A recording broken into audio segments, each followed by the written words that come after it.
Hola estimados alumnos, de nuevo el profe Botis. En esta ocasión vamos a ver el tema 4, formas geométricas. Entre los temas que vamos a encontrar aquí es teorema de Tales, teorema de Pitágoras y algunas proporcionalidades trigonométricas.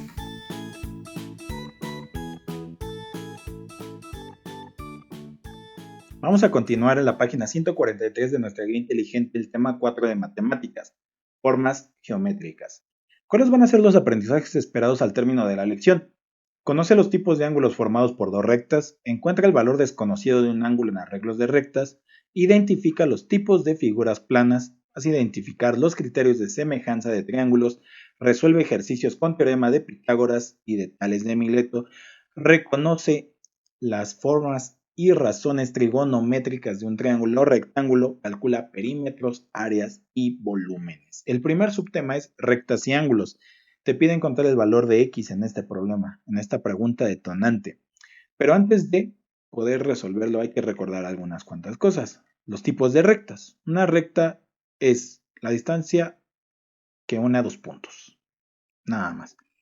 Las rectas paralelas nunca se cruzan, pero mantienen la misma separación, como aquí vemos en el ejemplo. Las rectas secantes, si se prolongan, en algún punto se van a cruzar. Las rectas perpendiculares son aquellas que cuando se cruzan forman cuatro ángulos de 90 grados o cuatro ángulos rectos. La semirrecta finaliza en un extremo. Por ejemplo, aquí está el puntito. Ahí finalizó. O puede ser una semirrecta, dos semirrectas unidas. Aquí se ve, el puntito es lo que hace que la unión de una y la otra. Eso sigue siendo una semirrecta. ¿Qué es un segmento? Es un trozo delimitado de una recta. El punto A, el punto B es un segmento de una recta. Y una mediatriz es la recta perpendicular al segmento medio de su punto. ¿Ok? Ahora los ángulos. ¿Qué son los ángulos? Es la abertura entre dos semirrectas que comparten un vértice, o sea, una esquinita, por así decirlo. Hay agudos que miden menos de 90 grados, hay rectos que miden 90 grados, los obtusos que miden más de 90 pero menos de 180, el ángulo llano que mide 180, el ángulo cóncavo que es mayor a 180 grados y menor a 360 grados. Existen teoremas para los ángulos. Hay ángulos complementarios, que son dos o más ángulos que si sumamos en conjunto nos van a dar 90 grados, como tenemos aquí, 25, 50 y 15. Estos son ángulos complementarios porque si sumamos los tres nos dan 90. Los ángulos suplementarios, que son dos o más, en la suma nos va a dar 180 grados como el que vemos aquí.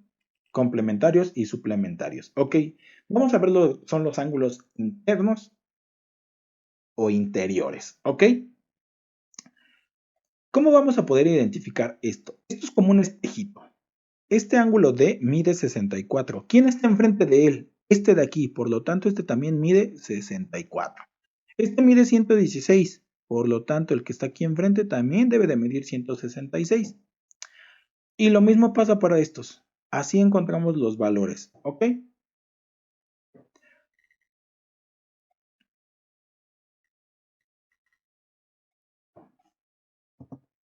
Vamos a aplicar lo aprendido, los conocimientos que obtuvimos ahorita. Tenemos nuestra imagen, que es esta. Son dos rectas paralelas y por ahí hay otras rectas que están cruzándose y forman unos ángulos. ¿Ok? Hay que encontrar primero el valor de A y B. Ok.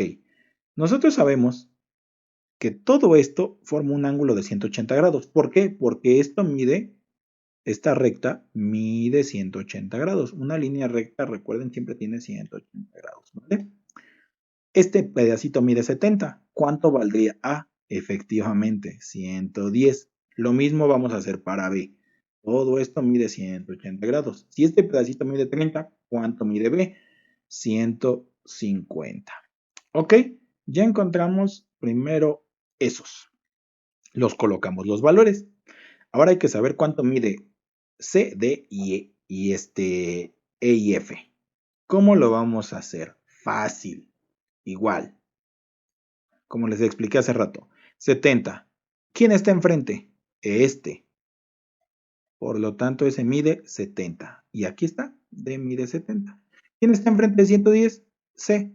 Por lo tanto, C mide 110. Y aquí lo vemos. ¿Ya vieron? Ahora, los otros. ¿Quién está enfrente del 150? F. Por lo tanto, F debe de medir 150. ¿Quién está enfrente de 30? E. Por lo tanto, mide 30. Y todo como lo vimos.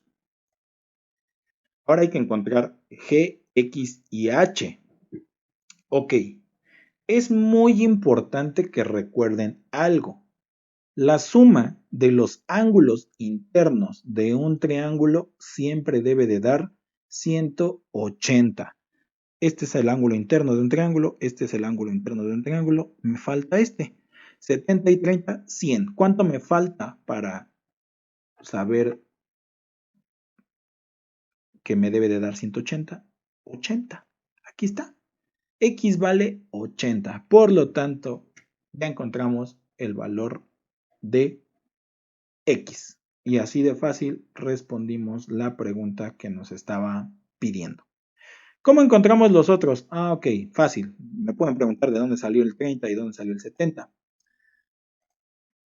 Este ángulo, si nosotros dividimos la figurita así en dos, este cacho es igual a este cacho. Por lo tanto, este mide 70 y este debe de medir 30. De ahí los obtuvimos. El siguiente subtema está en la página 149 y son las figuras planas. Pregunta. ¿Cuál es el nombre del polígono cuyos ángulos internos son agudos y suman 180? Ok, para empezar, ¿qué es un polígono? Es una figura geométrica plana limitada por 3 o más rectas. Hay polígonos convexos y hay polígonos cóncavos. Polígonos convexos, todos sus piquitos van hacia afuera. ¿Ya vieron? Todos los piquitos van hacia afuera. Y cóncavo, vamos a encontrar un huecote. Aquí, por así decirlo. Es cóncavo. Así identificamos un cóncavo de un convexo. ¿Ok?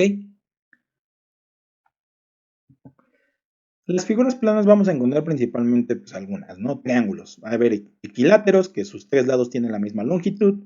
Los isósceles, donde dos lados tienen la misma longitud. El escaleno, donde todas las longitudes son distintas. El triángulo rectángulo, que tiene un ángulo de 90 grados, como aquí podemos ver. El obtusángulo, que un ángulo es obtuso. Y el acutángulo. Sus tres ángulos internos son agudos. ¿Ok? Hay cuadriláteros. Tenemos el cuadrado. Todos los lados tienen la misma longitud. Un rectángulo. Dos lados son más largos que el otro. Un trapecio es una figura formada por dos paralelas llamadas bases y una línea perpendicular. Aquí las encontramos, ¿no? El rombo.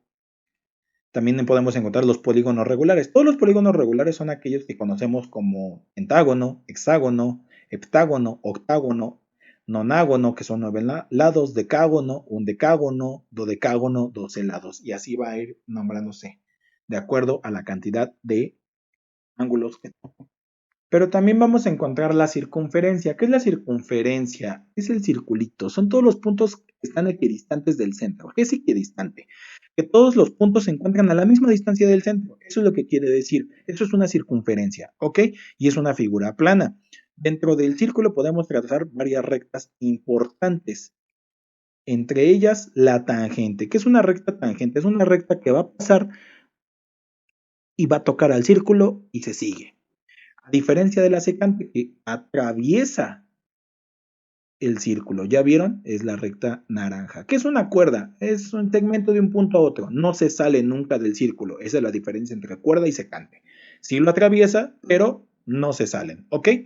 El radio es la mitad de la distancia del centro a cualquier punto. Y el diámetro es todo. Dos veces el radio. ¿Ok?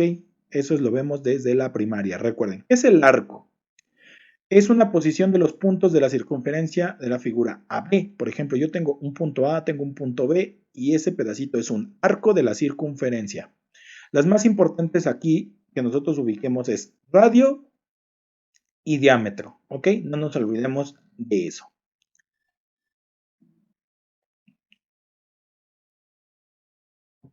Teníamos una pregunta detonante que nos decía que cuál era la figura que sus ángulos internos suman 180 grados.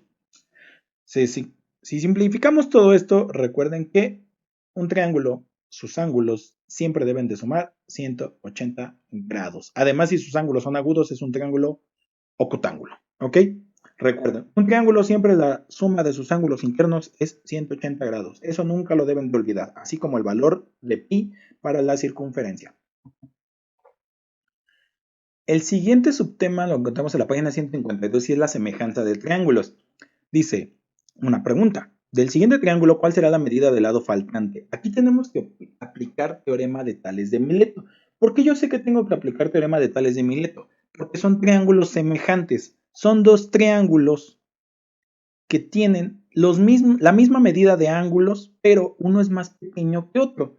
Vamos a marcarlo. Este rosa, así grandote, es un triángulo. Y este que voy a marcar en azul es el otro triángulo. Los dos tienen la misma medida de ángulos, pero uno es más pequeño que otro. Ahí es cuando yo sé que tengo que aplicar teorema de Tales de Mileto. ¿Cómo lo voy a aplicar? Tales de Mileto me habla de segmentos, pero nosotros lo vamos a hacer todavía de una forma súper más sencilla, ¿ok? Vamos a hacerlo lado grandote sobre el lado chiquito, ¿va? Me siguen. Lado grandote. ¿Cuánto mide este lado grandote? 10. ¿Cuál es el lado chiquito que está en la misma posición que este? Este de 4. Por lo tanto, el lado chiquito mide 4. Va a ser igual, lado grandote, X, no sé cuánto mide, sobre lado chiquito. ¿Está en la misma posición? Sí, 6. Perfecto. Ese es el primer paso que vamos a hacer. Ahora, el 6 está dividiendo, lo mandamos multiplicando, por lo tanto me va a quedar X es igual a 6 por 10 sobre 4. 6 por 10, ¿cuánto da? 60 sobre 4. Y 60 sobre 4 me da 15. Por lo tanto, X vale 15. Y así se resuelven los problemas de Tales de Mileto. En la página 156 van a encontrar la respuesta y efectivamente, como lo calculamos antes, vale 15. Recuerden siempre utilizar el lado grande sobre el lado chiquito y todos los problemas de Tales de Mileto se resuelven solos. El siguiente subtema es el teorema de Pitágoras, que lo vamos a encontrar en la página 157. Viene una pregunta, nuevamente, dice, hallar el valor de la longitud señalada de X en el siguiente triángulo. Ok, para empezar, teorema de Pitágoras solamente lo vamos a aplicar cuando hablamos de triángulos rectángulos. Quiere decir que hay un ángulo de 90 grados. Aquí está, esta esquina cuadrada que se ve aquí es un ángulo de 90 grados. El lado más largo o el lado que esté enfrente, el lado que está enfrente del ángulo de 90 grados, eso lo vamos a llamar hipotenusa. Y los otros dos se llaman catetos. ¿Ok? Eso es lo más importante de identificar aquí. El lado más grande siempre es la hipotenusa y está enfrente del ángulo de 90 grados. Eso es lo que quiero que identifiquen. Los otros dos se llaman catetos. El teorema de Pitágoras me dice que los catetos elevados al cuadrado, o sea, el cateto A y el cateto B, si yo lo sumo, me va a dar el valor de la hipotenusa elevado al cuadrado. Eso es básicamente el teorema de Pitágoras. ¿De dónde obtengo estas cosas? Ok, si yo quisiera obtener el valor de la hipotenusa, ¿por qué es igual a la raíz cuadrada de a cuadrada más b cuadrada? Ah, pues ¿cómo elimino el cuadrado de aquí? Pues saco raíz cuadrada acá. Es un despeje. Ya vieron, por eso obtuve esta fórmula de aquí. Así obtuvimos esa fórmula. Ahora, ¿por qué yo quiero obtener el valor del cateto horizontal o cualquiera de los dos catetos? El cateto A, ¿cómo lo despejo? A la debo dejar sola. ¿Cómo mando a B del otro lado? Restando. Por eso me queda C cuadrada menos B cuadrada. ¿Cómo quito el cuadrado? Sacando raíz cuadrada. Y lo mismo, solamente se deben de ustedes saber esta fórmula que les voy a marcar en rojo. Si ustedes se saben esta y saben hacer los despejes, van a obtener rápidamente el valor que ustedes quieran, ¿vale? Ahora, vamos a aplicarlo. Esta es la imagen que teníamos. Me está pidiendo, al saber que está enfrente del ángulo de 90 grados, la hipotenusa. Por lo tanto, C es igual a la raíz cuadrada de A cuadrada más B cuadrada. ¿Cuánto vale A? 3. ¿Cuánto vale B? 4. 3 al cuadrado más 4 al cuadrado. 3 al cuadrado es 9, más 4 al cuadrado es 16. 9 más 16 me da 25. La raíz cuadrada de 25 es 5. Por lo tanto, x vale 5. Y así de fácil resolvimos el teorema de Pitágoras. El siguiente subtema lo vamos a encontrar en la página 159 y son las razones trigonométricas. La pregunta dice, ¿qué razón del siguiente triángulo vale 15 sobre 17? Y viene un triángulo rectángulo. Hay que recordar varias cosas antes de empezar a resolver este problema. ¿Qué es una razón trigonométrica? Es un cociente de las medidas de los triángulos rectángulos, o sea, una fracción, respecto a un ángulo de referencia. Ok, ¿qué es el ángulo de referencia? Ok, vamos a ver. El siguiente triángulo rectángulo con un ángulo de referencia A o alfa. Este es mi ángulo de referencia. ¿Cómo voy a identificar, sin que vean la imagen, cómo voy a identificar el cateto opuesto y cómo voy a identificar el cateto adyacente? Este es mi ángulo de referencia. Esto es alfa. Por lo tanto, quedamos que el lado más largo siempre se va a llamar hipotenusa y además está enfrente de el ángulo de 90 grados, ¿vale? Así ubico la hipotenusa. Aquí está mi ángulo y está pegado a este lado. Por lo tanto, este es el cateto adyacente. Y este, pues está lejos del ángulo, por lo tanto se llama cateto opuesto. Así yo ubico cateto opuesto, cateto adyacente y la hipotenusa. ¿Ok? Así fue de fácil encontrarlos. Ahora, hay que ocupar estas razones trigonométricas. Seno, coseno, tangente, cotangente, secante, cosecante. Hay unas cosas muy importantes con respecto a estas razones trigonométricas. El seno es la inversa o la recíproca de la cosecante. ¿Por qué? Vean cómo se calcula el seno. Cateto puesto sobre hipotenusa. Y la cosecante exactamente igual, pero las letras van al revés. Vean qué es lo que pasa con el coseno y la secante. Cateto adyacente sobre hipotenusa y la secante igual, pero las letras van al revés. ¿Y qué va a pasar con la tangente y la cotangente? Es igual, es su recíproca o su inversa. Cateto opuesto sobre cateto adyacente y la cotangente se calcula al revés. ¿Ok? Así se calculan las razones trigonométricas. Por eso es importante que ustedes principalmente se sepan seno, coseno y tangente. Las otras ya vieron que es lo mismo, más nada más que al revés. Vamos a analizar nuestro problema. Dice, nos dan el valor de la razón de 15 sobre 17. 15 es el valor del cateto, pero ¿cuál cateto? Vamos a analizarlo bien, ¿vale? ¿Está pegado al ángulo? Sí, por lo tanto es mi cateto adyacente.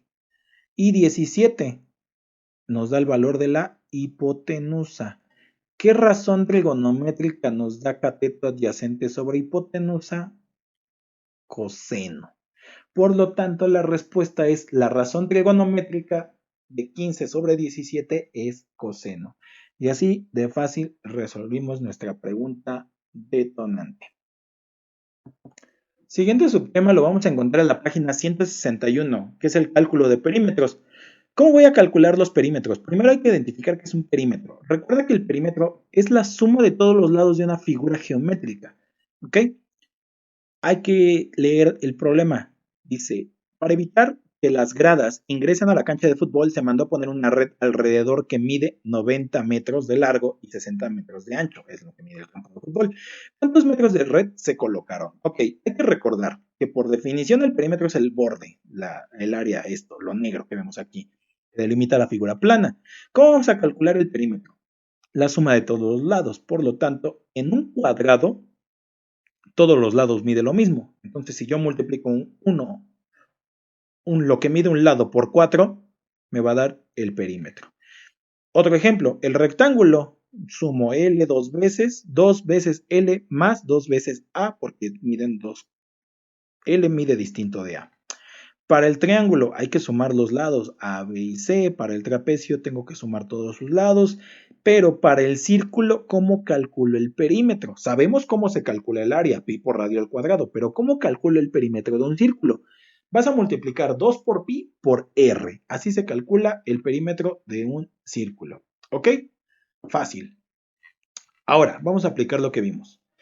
La cancha de fútbol tiene una forma rectangular, por lo tanto tenemos que sumar 60, 90 y este lado también mide 60 y el otro lado también mide 90. Entonces, 90 por 2, 180. Aquí está. 60 por 2, 120. Si lo sumamos nos da 300. Necesitamos 300 metros de red para cercar el campo de fútbol. Así de rápido fue resolver perímetros. Siguiente subtema, cálculo de áreas y volúmenes. Ok, viene la pregunta detonante que me dice, una piscina tiene 8 metros de largo, 6 metros de ancho y 1.5 metros de profundidad. Se pinta la piscina a razón de 12 pesos por metro cuadrado. Inciso A, ¿cuánto costará pintarla? Inciso B, si un metro cúbico es igual a mil litros, ¿cuántos litros de agua serán necesarios para llenarla? Ok, hay que recordar algunas cosas. ¿Qué es un área? Es la superficie delimitada por los bordes de una figura plana. Ok. Por ejemplo, aquí en el cuadrado, lo azulito es el perímetro y lo que está dentro del azul, todo lo blanco, es el área. ¿Cómo calculo el área de un cuadrado? Lado al cuadrado, la de un rectángulo, base por altura, la de un triángulo, base por altura sobre 2, la de un trapecio, base mayor más base menor por la altura sobre 2, y así con los polígonos regulares, perímetro por apotema sobre 2, y la del círculo pi por radio al cuadrado. ¿Ok? Eso es lo que tenemos que tener en cuenta primero. O sea, fórmulas de áreas y también saber nuestras fórmulas de perímetros, que es la suma de todos los lados. Recuerden que ahí está la excepción del círculo. Pero volúmenes. Ok, vamos a encontrar dos cosas principales, pirámides y prismas. La diferencia es que la pirámide tiene cúspide o termina en cúspide. ¿Qué es cúspide? Tiene puntita. Y los prismas no tienen punta, no terminan en punta, ¿ya vieron? La base del prisma le va a dar el nombre. Tiene una base triangular, por lo tanto se llamaría prisma triangular. Tiene un cuadrado, prisma cuadrangular. Tiene un rectángulo, prisma cuadrangular. Tiene un hexágono, prisma hexagonal. La base de la pirámide le va a dar el nombre, triángulo, pirámide triangular, cuadrado, pirámide cuadrangular, rectángulo, pirámide rectangular y hexágono, pirámide hexagonal. ¿Ya vieron diferencia entre pirámide y prisma? Es sencillo, pero hay varios elementos que hay que tener en cuenta aquí. Donde se unen dos lados, eso se llama vértice. La base, ya vieron, es una cara. ¿Qué es una arista? Una línea azul, que vemos aquí, una parte de la figura geométrica. ¿Cómo vamos a calcular el volumen de los prismas? Es el área de la base. ¿Por qué el área de la base? Porque el prisma puede ser cuadrangular, puede ser rectangular, puede ser triangular, no sabemos la base. Entonces, si es un prisma, por ejemplo, triangular, área de la base. ¿Cómo calculamos el área de un triángulo? Base del triángulo por la altura del triángulo sobre 2. Y eso lo vamos a multiplicar por ¿qué cosa dice? Por la altura del prisma. Y así calcularíamos el volumen de un prisma. ¿Qué pasa con las pirámides? Lo mismo, área de la base por la altura de la pirámide sobre 3. Para todas las pirámides se divide entre 3. ¿Ok? Así se hace. No hay nada de especial excepto en la esfera. Para calcular el volumen de una esfera, tenemos en cuenta que es pi por radio al cubo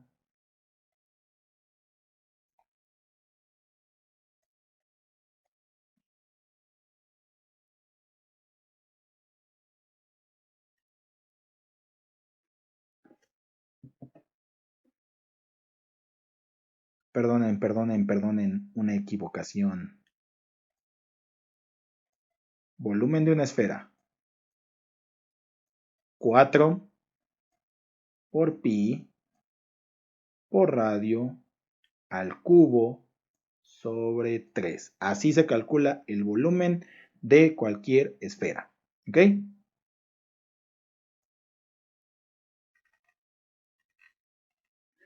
Ahora, vamos a aplicar lo que nos pide el problema.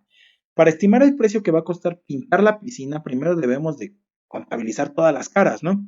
Porque nos está cobrando por metro cuadrado. Entonces, tenemos un área que mide 1.5 y esto mide 1.6, entonces aquí está la figura en verde. Tenemos la base que mide 8 por 6 y tenemos el rectángulo azul que mide 8 por 1.5. ¿Ok? Vamos a calcular el área de todos los rectángulos. El de la base. 8 por 6, 48 metros cuadrados. El de la cara verde. 6 por 1.5, 9. Pero ¿por qué pongo 18? Porque tengo dos caras verdes, perfecto. 9 por 2, 18. Entonces ya están mis 18 aquí. Ahora, 8 por 1.5, 12. ¿Por qué pongo 24? Porque también tengo dos azules. Esta y esta de aquí que no tenemos dos azules. Por lo tanto, debo de sumar todo. 24 más 18 más 9 me da 90 metros cuadrados. Tenemos 90 metros cuadrados y me está cobrando 12 pesos por metro cuadrado. Hay que multiplicar el 12 por 90 que me da 1080. Por lo tanto, esta persona me va a cobrar 1080 pesos por pintar toda la piscina. Ahora, queremos saber el volumen. Es área de la base por la altura. ¿Cuál es la base? 8 y 6. 6 por 8, 48. ¿Cuál es la altura? 1.5 metros de altura de la piscina. 48 por 1.5, 72 metros cúbicos. Eso es lo que mide de volumen. Pero me lo está pidiendo en litros. Ah, muy fácil. Hago una regla de 3. ¿Cómo la planteo? Un metro cúbico es igual a 1000 litros, porque eso es lo que me dijo mi problema. 72 metros cúbicos que yo tengo, ¿a cuántos litros equivale? Y despejo. Por lo tanto, me queda 72 por 1000, 72.000 sobre 1, 72.000. Por lo tanto, le caben 72.000 litros para llenar la piscina. Y así concluimos el cálculo de volúmenes. Hasta aquí llega la lección 4 de matemáticas hasta la página 169. Si tú quieres practicar todavía, vas a encontrar más ejercicios para que te examines con el razonamiento que vimos ahorita y para que hagas todavía un examen con estos ejercicios. Recuerda, todo esto lo vas a encontrar en tu guía inteligente.